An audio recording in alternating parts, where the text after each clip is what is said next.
Today, the Gospel will lead us to the paths of the prodigal son.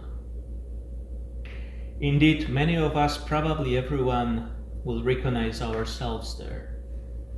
We want to be wise, and sometimes we want to be spectacular, but we always finish our adventure at the trough, and pigs gather around this trough. These pigs are demons that quickly catch us in a trap of temptations. These pigs are also a symbol of spiritual mystery and sin. The most significant work of the prodigal son is the decision to return. His pride did not prove so captivating, and he got on this gesture to return to his father. So may it also be our story that we can humble these words, "I will get up and go to my Father." This is the purpose of each Holy Mass. This is also the goal of Lent, and this is the goal leading us to conversion. I will remind you, brothers and sisters, today's Gospel. Now the tax collectors and sinners were all approached to hear Jesus, but the Pharisees and the teachers of the law muttered, "This man welcomes sinners and eats with them." Jesus continued, "There was a man who had 2 sons. The younger one said to his father, 'Father, give me my share to the estate.' So he divided his property between them. Not long after that, the younger son got together all he had, set off for a distant country, and there squandered his wealth in wild living. After he had spent everything, there was a severe famine in that whole country, and he began to be in need. So he went and hired himself out to a citizen of that country, who sent him to his fields to feed pigs. He longed to fill his stomach with the pods that the pigs were eating, but no one gave him anything. When he came to his senses, he said, 'How many of my father's hired servants have food to spare, and here I am starving to death? I will set out and go back to my father and say to him, Father, I have sinned against heaven and against you. I am no longer worthy to be called your son. Make me like one of your hired servants.' So he got up and went to his father. But while he was still a long way off, his father saw him and was filled with compassion for him. He ran to his son, threw his arms around him, and kissed him. The son said to him, 'Father, I have sinned against heaven and against you. I am no longer worthy to be called your son.' But the father said to his servants, 'Quick, bring the best robe and put it on him. Put a ring on his finger and sandals on his feet. Bring the fattened calf and kill it. Let's have a feast and celebrate, for this son of mine was dead and is alive again. He was lost and is found.' So they began to celebrate. Meanwhile, the older son was in the field. When he came near the house, he heard music and dancing. So he called one to the servant and asked him what was going on. 'Your brother has come,' he replied, 'and your father has killed the fattened calf because he has him back safe and sound.' The older brother became angry and refused to go in. So his father went out and pleaded with him. But he answered his father, 'Look, all these years I've been slaving for you and never disobeyed your orders. Yet you never gave me even a young goat so that I could celebrate with my friends. But when the son of yours, who has squandered your property with prostitutes, comes home, you kill the fattened calf for him.' The father said, 'My son, You are always with me, and everything I have is yours. But we had to celebrate and be glad, because this brother of yours was dead and is alive again. He was lost and is found. Dear brothers, today's gospel begins beautifully.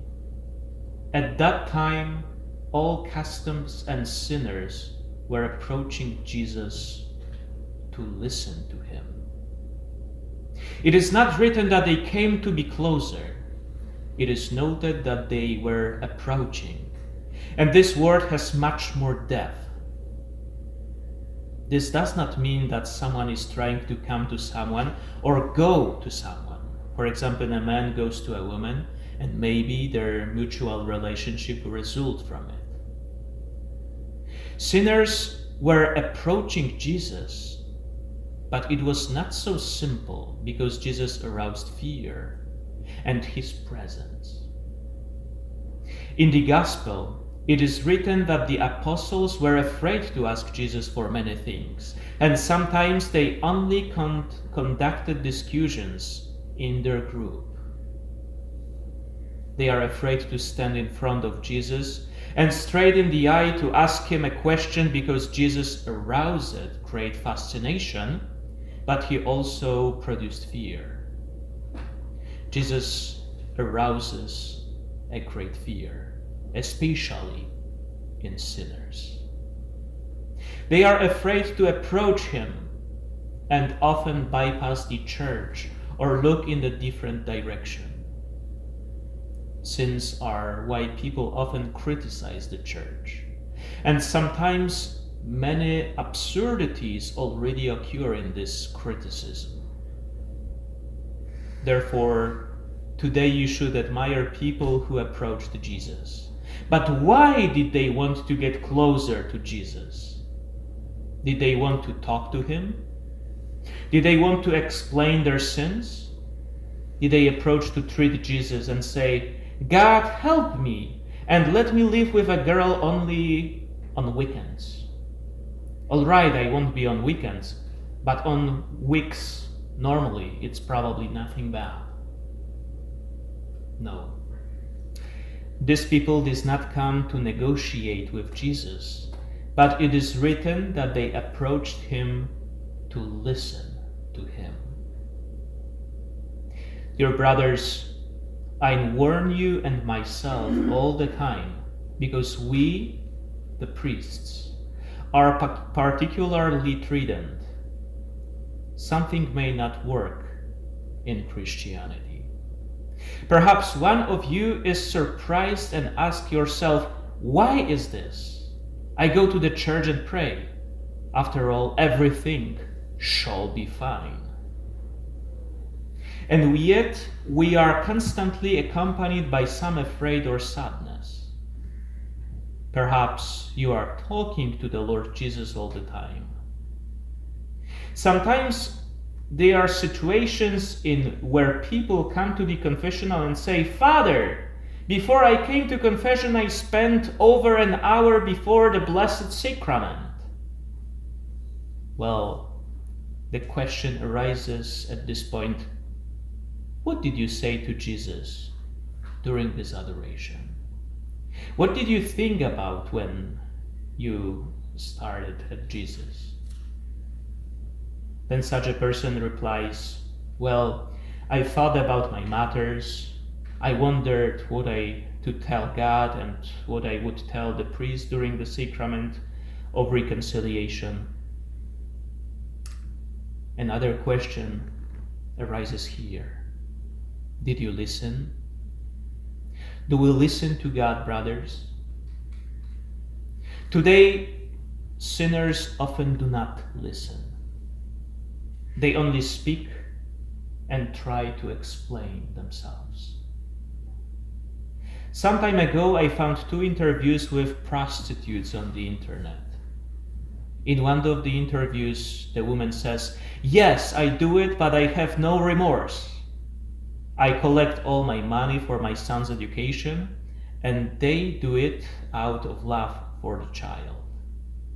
when educated, the child will stop this procedure because she is a loving and tender mother. In the second interview, another woman says, "My father had a relationship with my mother and he often beat her. But meanwhile, clients come to me and bring me flowers, which are very nice. So my prostitution is much better than marriage." This is how sinners talk. They are the ones who know best and are conceited, and they do it all the hard way. Meanwhile, in today's gospel, those who want to listen to Jesus approach Jesus and save them. But why? They sought happiness in sin, as we all do. So often in sin, we look for joy and solace, self-realization, and the meaning of our lives. However, from this dream, we wake up like the prodigal son among the pigs. Jesus fascinated them. What a powerful personality, depth, person, gesture, and words. They would approach and say, "With Jesus, we are important." Every sinner has one problem. Such a person feels unimportant. Man sins to feel significant. It often happens that in sin we look for greatness. However, we are still disappointed. Meanwhile, these people with Jesus found that they were looking for this Jesus respects us and speaks hard to us, but he speaks of our greatness and reminds us that we are children of God. He reminds us that all the hairs on our head are counted. All this, people approached Jesus to listen to him. Meanwhile, the Pharisees murmured against Jesus because most of them did not come to God for greatness, but they entered the world of religion to mean something in this world of religion. In some churches, it also happens that some benefactor had the first pew reserved, and it was forbidden to sit there. The benefactor often carried a banner behind the parish priest and was considered one of the most influential people in the community of the church. Such honors pass. It doesn't change that even today. There are people in the church who want to get high up in the church structure.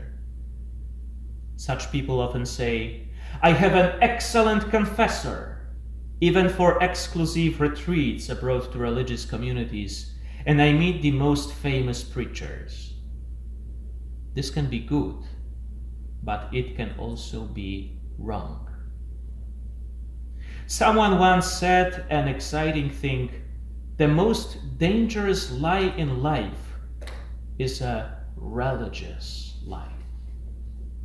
Such lies are the hardest to track down.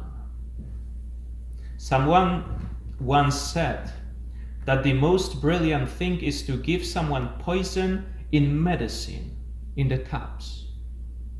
If someone puts something on someone's tea, then the tea has a strange taste. On the other hand, if someone mixes poison with medicine and gives it to another person, that person will swallow the substance and say, "Well, it is indeed bitter, but it is medicine after all." You may feel worse after taking this medicine, but you hope you will feel better soon. The smartest way is to administer poison into medicine. And then one thinks he will recover, but he is increasingly poisoned. We all lead a religious life, go to church on Sunday and pray. But let's listen to what Jesus says. Let's watch. Those people who pray the Rosary, pray the Divine Mercy Chaplet, and make the sign of the cross before entering the church, those people who do not read great theological works, such people will achieve a lot. Simplicity in faith is beautiful, and no one tries to exalt himself thanks to it. The Pharisees wanted to promote themselves, and for them every convert was a treat, because such a person could be much more religious than them. They wanted a lot of sinners, because a Pharisee enjoys many sinners around him. The Pharisees murmured against Jesus. Recently, I read a fascinating reflection on the internet. The internet ought to be an excellent place for murmuring. You can log into the chat and make up the name like Wild Joe and start your discussions. Because I don't like the Pope and the President is stupid. Such a person sitting at home in sleepers and like Fort Worth artillery shootings to bishops, neighbors, politicians, and the president. Then I log to the profile with a different name and start shooting in the other direction. This virtual reality is for cowards, but not only. All gossip is simply cowardice. But let's get back to the parable. There are two fundamental questions I associate with this parable of the prodigal son.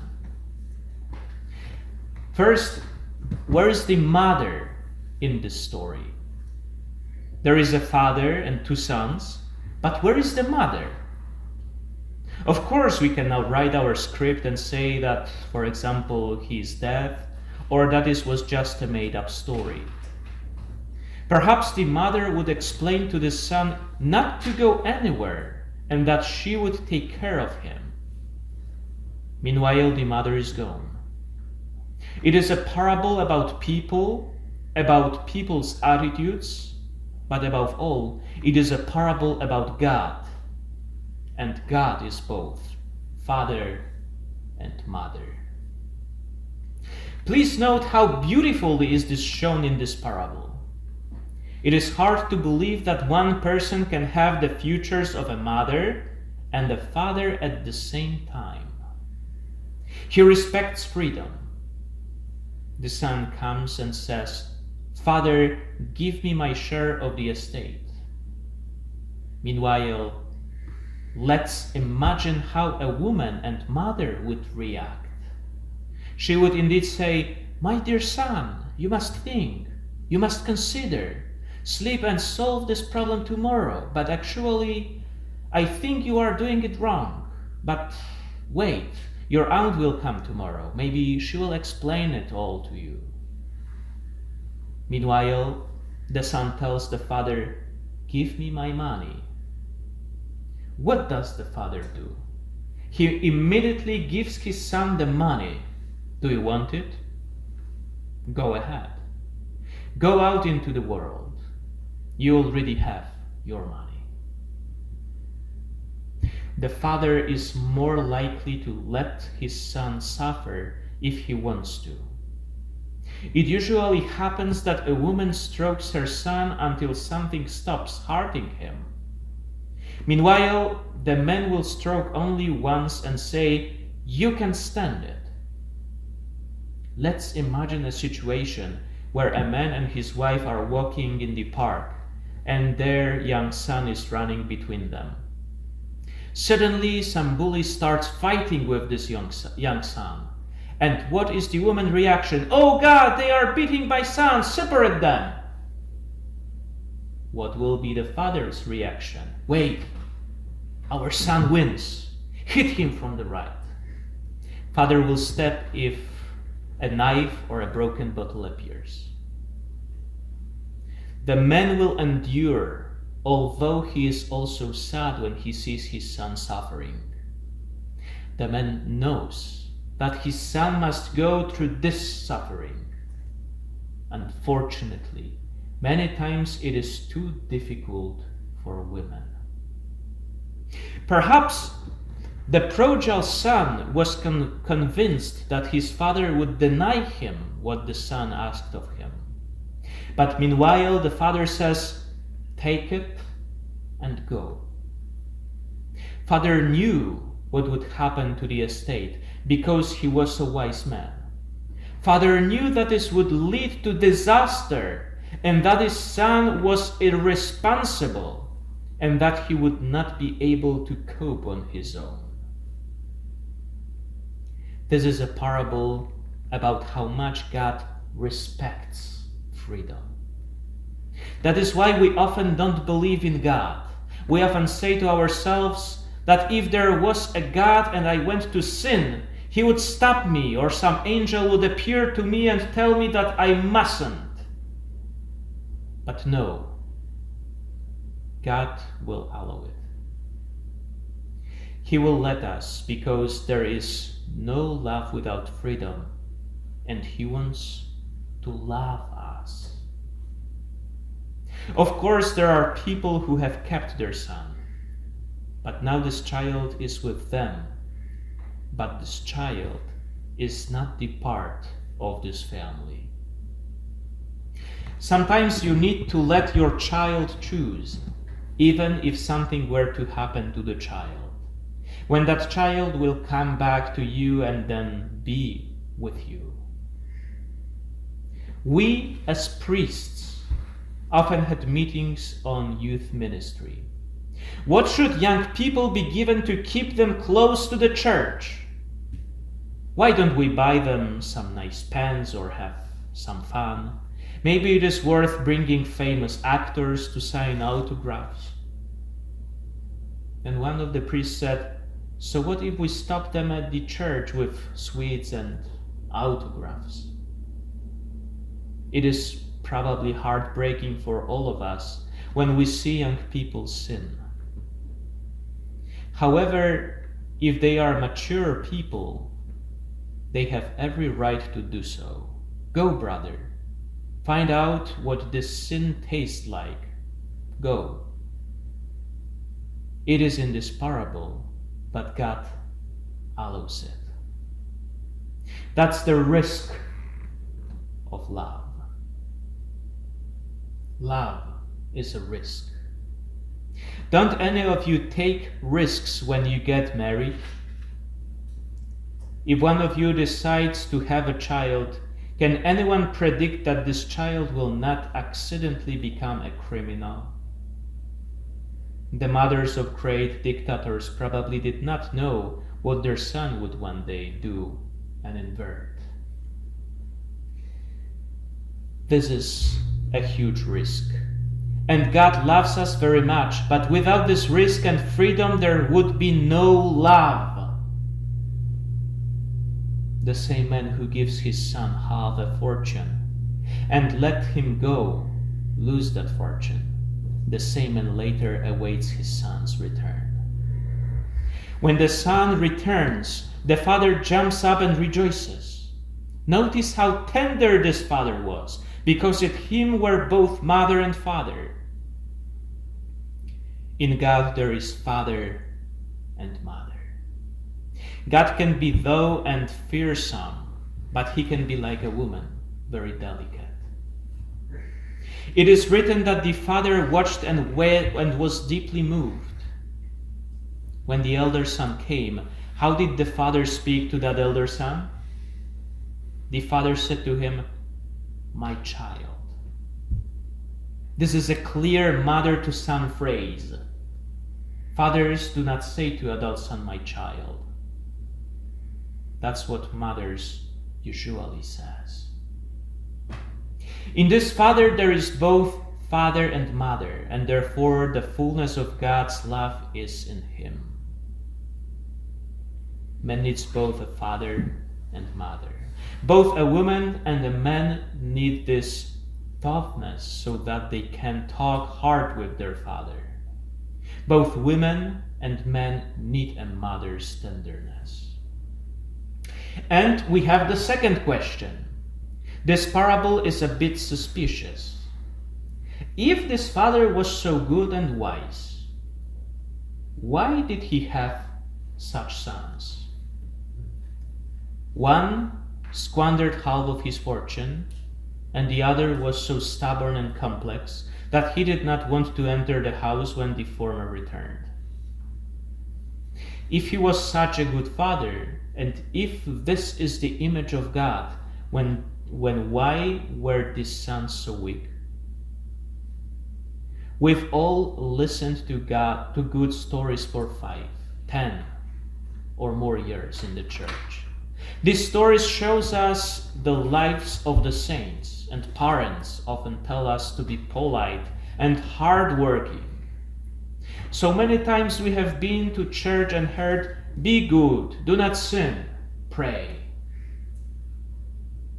We have listened to thousands of these good examples and good things. Yet, despite this, we do stupid things all the time. Everyone.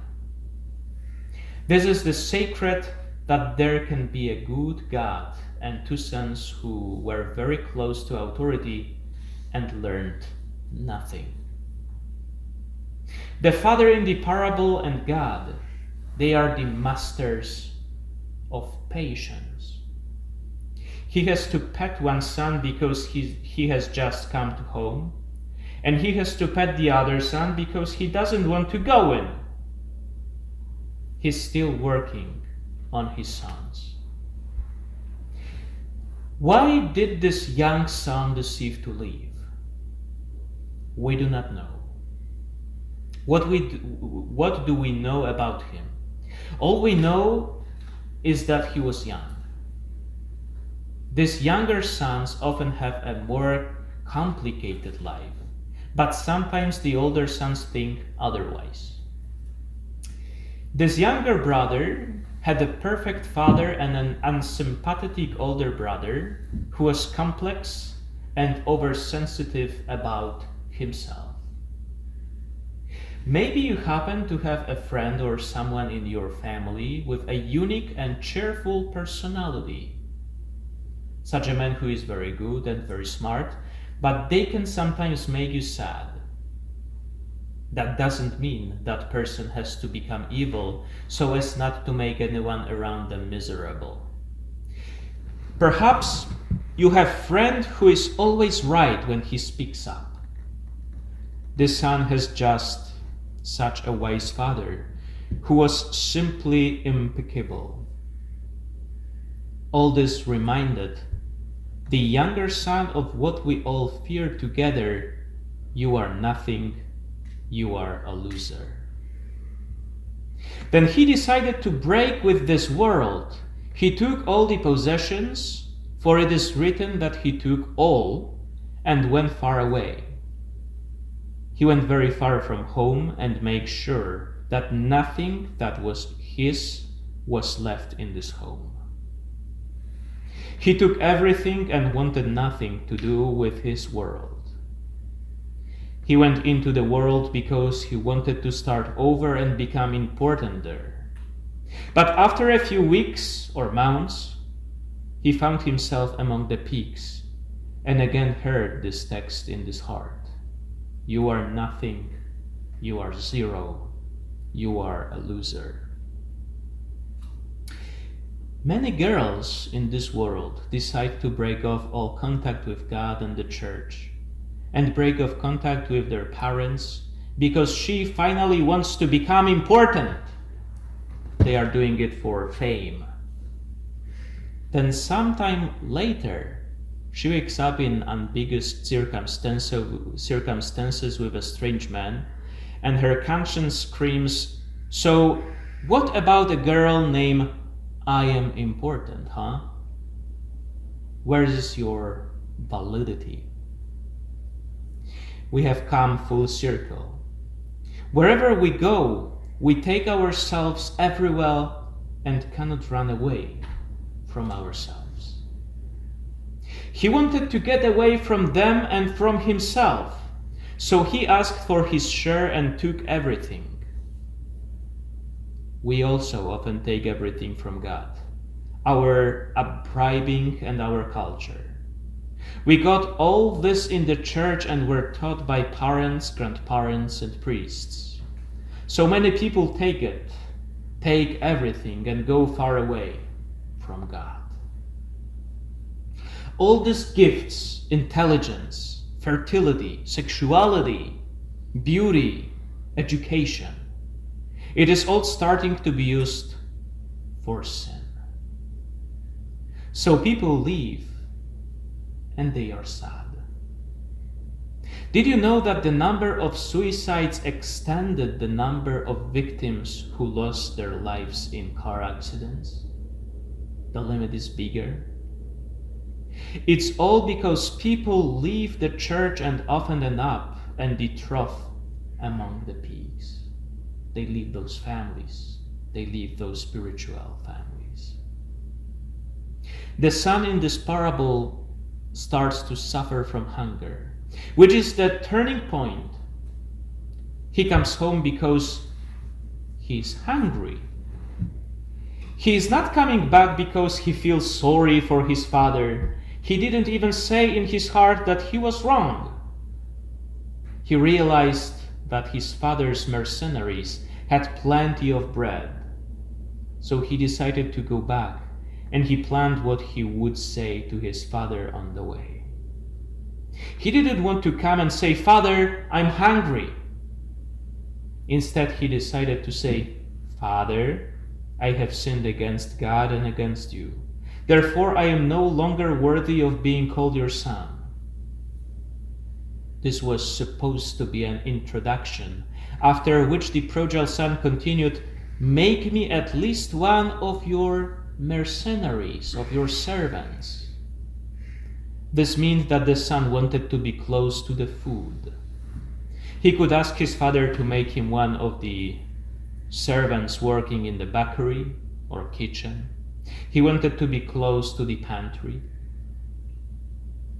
At this point, it is about food, not about great love for God.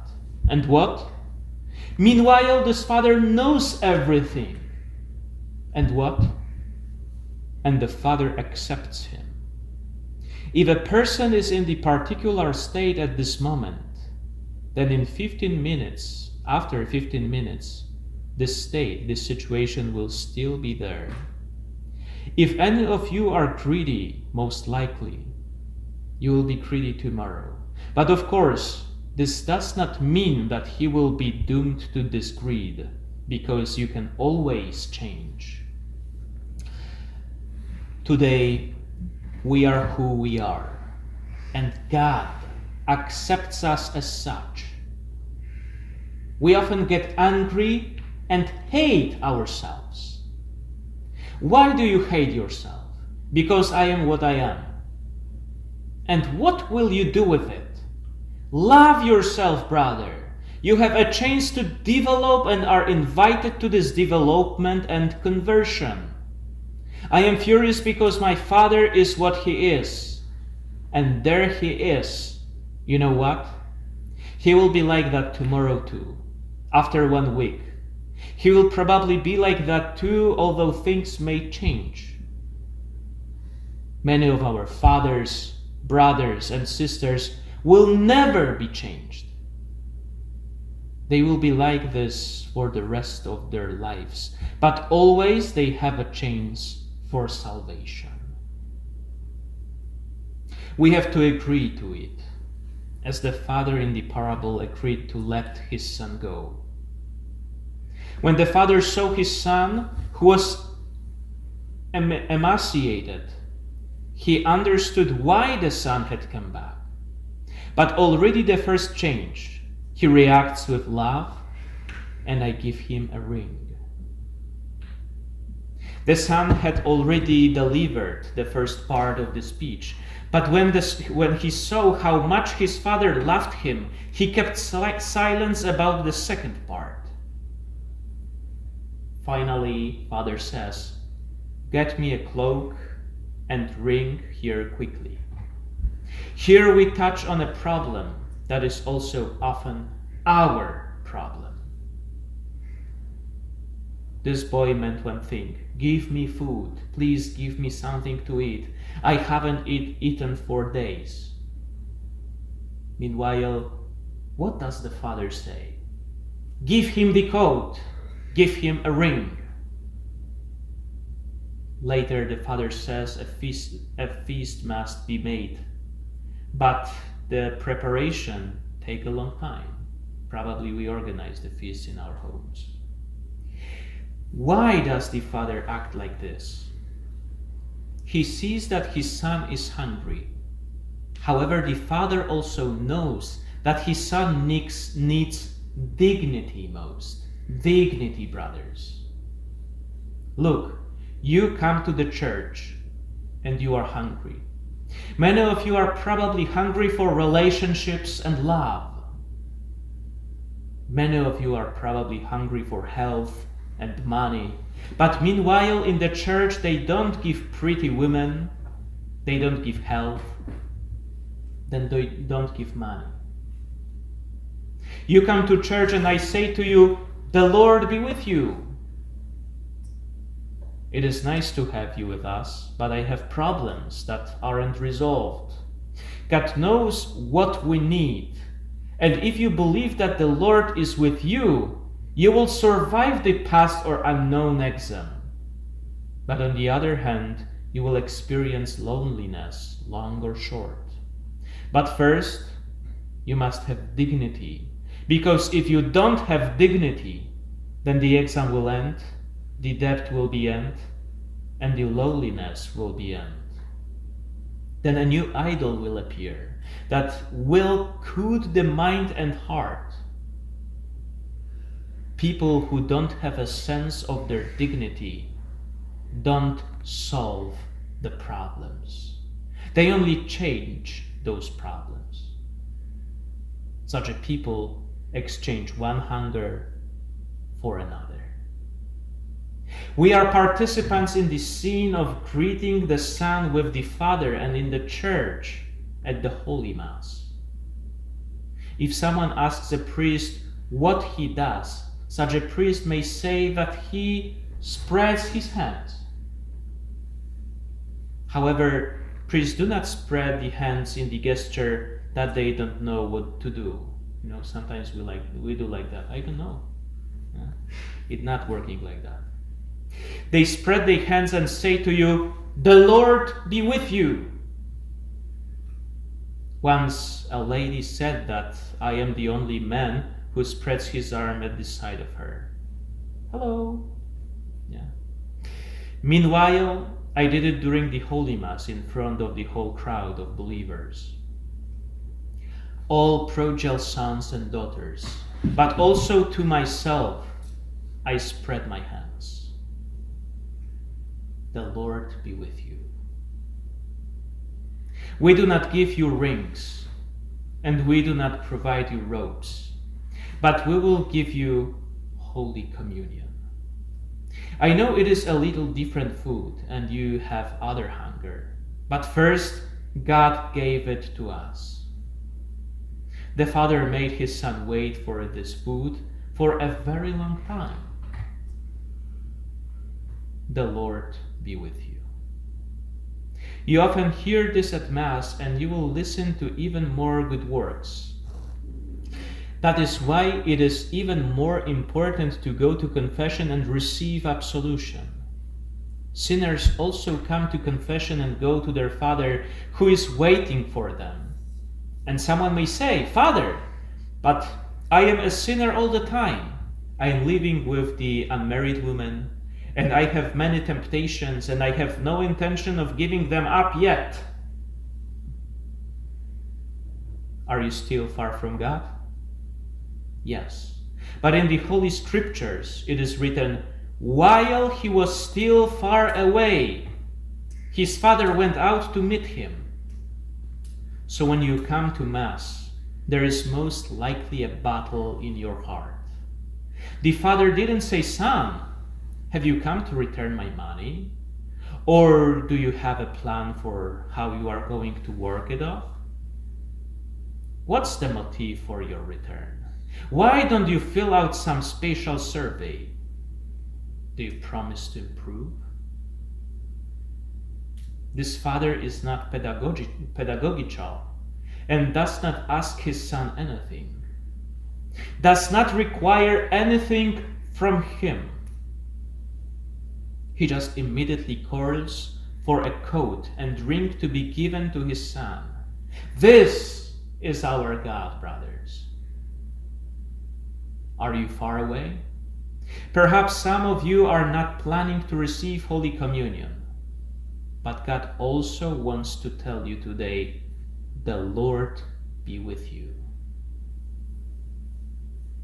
Let's be specialists in one thing in Christianity. Let's be specialists in returning to God at any time of the day or night. Let this joyful news be about a good Father who lets us go, but waits for us and is happy when we return. Let this positive news in our hearts in this land. Amen.